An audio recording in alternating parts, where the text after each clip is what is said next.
kesempatan kali ini kita akan mendengarkan firman Tuhan. Untuk itu mari kita berdoa. 3. Segala puji syukur kami panjatkan kehadiran hadirat-Mu ya Bapa, di mana nyata telah menyertai kami dari sepanjang kehidupan kami. Pada saat ini ya Bapa, kami akan membaca merenungkan firman-Mu. Berkati kami ya Bapa, kuasai kami dengan kuat kuasa Roh Kudus-Mu, sehingga apa yang kami baca dan renungkan pada saat ini menjadi bekal untuk kehidupan kami ke depannya. Bapa dalam kerajaan surga, berkati kami semua, sambut sempurnakan doa kami, dalam nama Yesus kami berdoa. Amin. Nats pembacaan kita pada saat ini ialah terambil dari Mazmur 31 ayat yang pertama sampai ayatnya yang ke-9. Mazmur 31 ayat yang pertama sampai ayatnya yang ke-9. Firman Tuhan berbunyi demikian.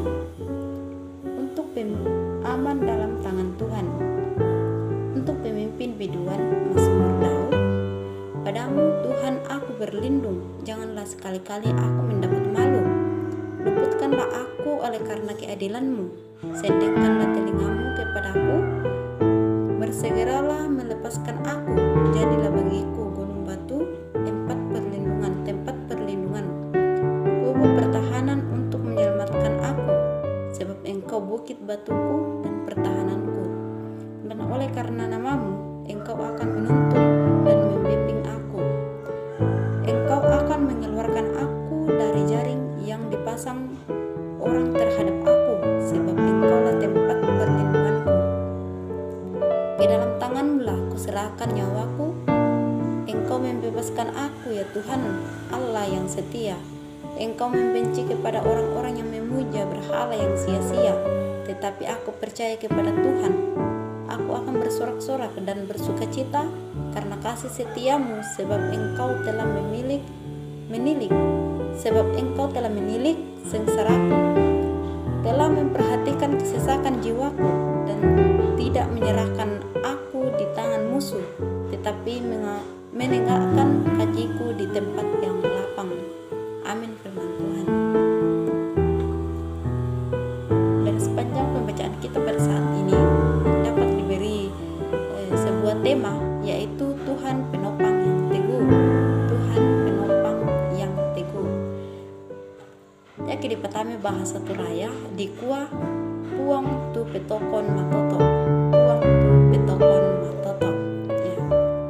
Saudara-saudari sekalian, di bawah kolong langit ini tidak ada manusia yang bebas dari namanya tekanan, kesusahan, dan penderitaan. Ya. Hanya waktu dan kadar yang membedakan. Juga bagaimana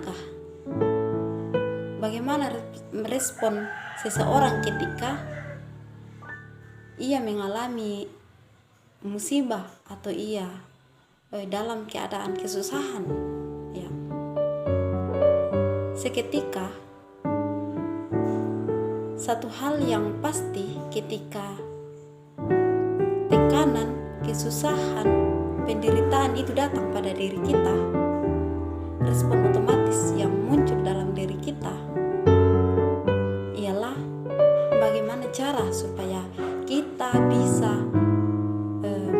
keluar dari tantangan itu, dari masalah itu, dari kesusahan itu. Ya. Dari sepanjang pembacaan kita pada saat ini itu berisi tentang doa yang sungguh-sungguh secara pribadi. Ya, doa yang sungguh-sungguh secara pribadi. Nah, Mazmur ini ditulis oleh Daud ketika itu, pada saat itu Daud dikejar oleh Saul untuk dibunuh. Ya, pada saat itu Daud dikejar untuk dibunuh.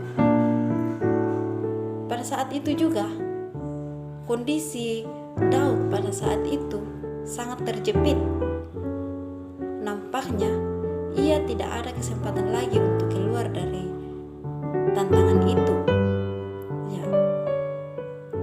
Namun respon otomatis yang muncul dalam diri Daud pada saat itu saat itu,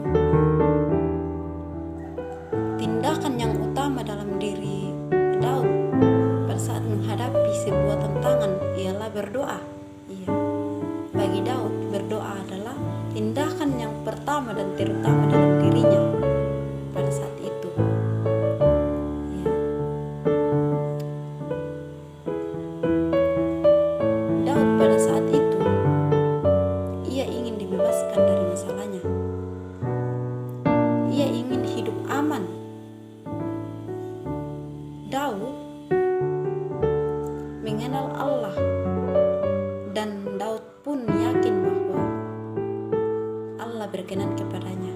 Ya, saking percayaannya Daud kepada Allah, ia yakin bahwa hidupnya akan diselamatkan. Saudara-saudara sekalian, ketika kita mengalami kesusahan, penderitaan,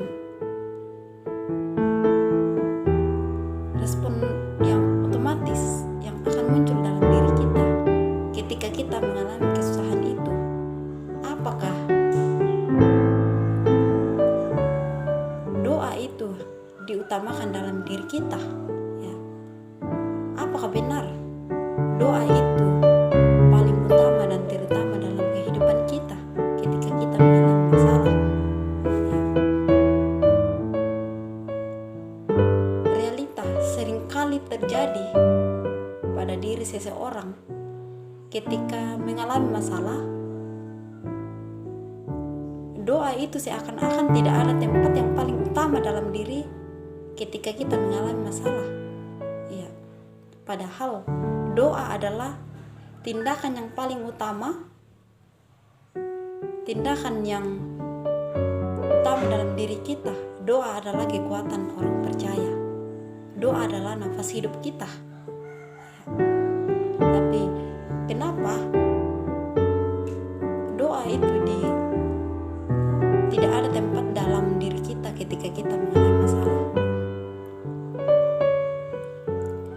Saudara-saudara sekalian, cobalah belajar dari iman Daud yang menjadikan doa itu sebagai perisai dalam kehidupannya. Ketika ia mengalami masalah, tindakan yang utama yang ia lakukan ialah berdoa. Ya. Saudara-saudara sekalian, marilah kita jadikan doa itu sebagai perisai dalam kehidupan kita.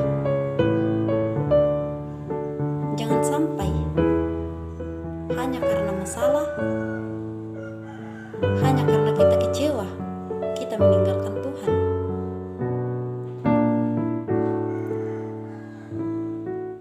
Ingat saudara-saudara, fokus kita hanya kepada Tuhan, hanya kepada Allah, bukan kepada manusia. Ya. Fokus kita hanya kepada Tuhan, bukan kepada manusia. Jadikanlah doa itu sebagai perisai dalam kehidupanmu. Tetaplah berpegang kepada Tuhan. Apapun yang engkau lakukan, andalkanlah Tuhan di dalam kehidupanmu. Jangan andalkan kekuatanmu sendiri. Tetaplah berdoa. Selalulah berpegang pada